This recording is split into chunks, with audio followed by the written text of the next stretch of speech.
लैला का ताल्लुक सऊदी अरब से और मजनू का यमन से था। ये हजरत हसन अलैहिस्सलाम के दौर में थे।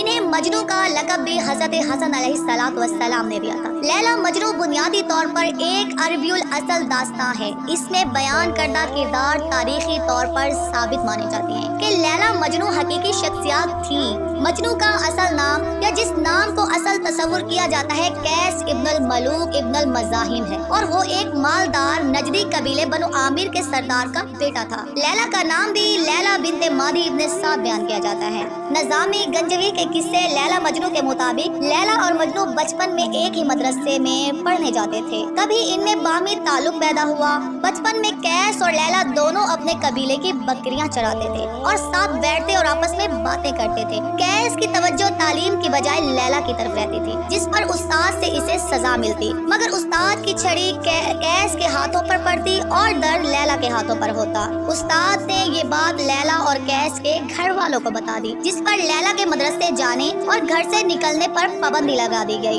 एक दिन अचानक ही कैस की नजर लैला पर पड़ गई और बचपन का इश्क ताज़ा हो गया। कैस ने लैला का हाथ मांगा, मगर लैला के बाप ने देने से इनकार कर दिया। लैला के भाई तबरेज ने कैस को मारने की कोशिश की, मगर कैस ने इसी को कत्ल कर दिया, जिस पर कैस को सरेआम मोहब्बत का इजहार करने लैला के भाई को मारने पर संसार करने की सजा सुनाई गई। कुछ कहानियों में तबरेज का कत्ल का किस्सा नहीं है, बल्कि रिश्ता देने से इनकार किया जाता है और कुछ अरसे बाद लैला की शादी किसी दूसरे से कर दी जाती है, जिस पर कैस पागल सा हो जाता है। जामिउल अज़हर शुबह उर्दू के सरबरा डॉक्टर इब्राहिम मोहम्मद इब्राहिम अल मिस्री लिखते हैं कि लैला मजनू की शदीद इश्क और मोहब्बत की कहानी कोई फर्जी दास्तान नहीं। जैसा कि डॉक्टर तलहा हुसैन ने ख्याल जाहिर किया कि ये पहली सदी हिजरी का सच्चा वाकया है, जो अरब के नजद के इलाके में रोनुमा हुआ और लाजवाल बन गया। मजमूई कैस एक मालदार नजदी कबीले बनु आमिर के सरदार का बेटा था।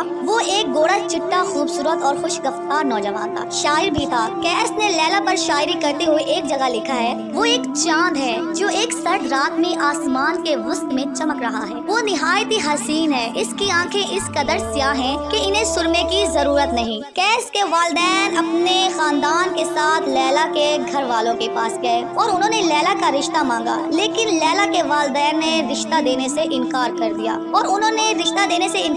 इसी दौरान कबीले सकीफ के एक नौजवान ने, जिसका नाम विर्द था, लैला को शादी का पैगाम दिया गया। लैला के वालिदैन ने रिश्ता कबूल कर लिया। कैस इस कदर मुस्तरिब हुआ कि वो बीमार हो गया। इसके वालिदैन ने चाहा कि वो अपने कबीले के किसी और खूबसूरत लड़की से कैस की शादी कर ले, मगर अब कैस लैला की मोहब्बत में इतनी दूर निकल गया था कि वापसी नामुमकिन थी। रफ्ता रफ्ता कैस की हालत ऐसी हो गई कि इसे अपने तन बदन का होश तक न रहा। लोगों ने कैस के बाप को मशवरा दिया कि वो इसे मक्का ले जाए और बैतुल्लाह की पनाह में दुआ मांगे, तो कैस के वालिदैन इसे मक्का भी ले गए और हरम शरीफ में भी। इससे कहा कि गलाफे काबा से लिपट कर लैला और इसकी मोहब्बत से निजात की दुआ मांगे। इसके जवाब में जब कैस ने ये दुआ मांगी, ऐ अल्लाह मुझे लैला और इसकी कुर्बत अता फरमा, तो अल मलूक को वापस ले आए। रास्ते में इसने एक जगह पहाड़ी पर अपने आप को गिराने की भी कोशिश की, मगर लोगों ने पकड़ लिया।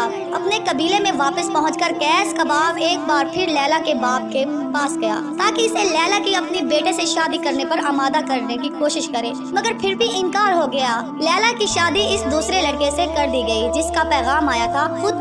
लैला खुद भी मोहब्बत की कैद में गिरफ्तार थी, मगर खानदान की नेक नामी और वालिदैन की अताअत से मजबूरी थी कि इसको ये मालूम हो कि लैला की शादी हो गई है, तो इस पर क़यामत टूट पड़ी। इसका ज़हनी तवाज़ुन बिगड़ गया, वो अपने वजूद को भूल गया, वो नशीन हो गया और फिर एक दिन सहरा में निकल गया। लैला को आवाज़ें देता, पहाड़ों और दरख्तों और जंगली जानवरों से पूछता लैला कहाँ है। इसी हाल में एक दिन इसकी नज़र एक हिरनी पर पड़ी। वो इसके पीछे हो लिया और निगाहों से ओझल हो गया।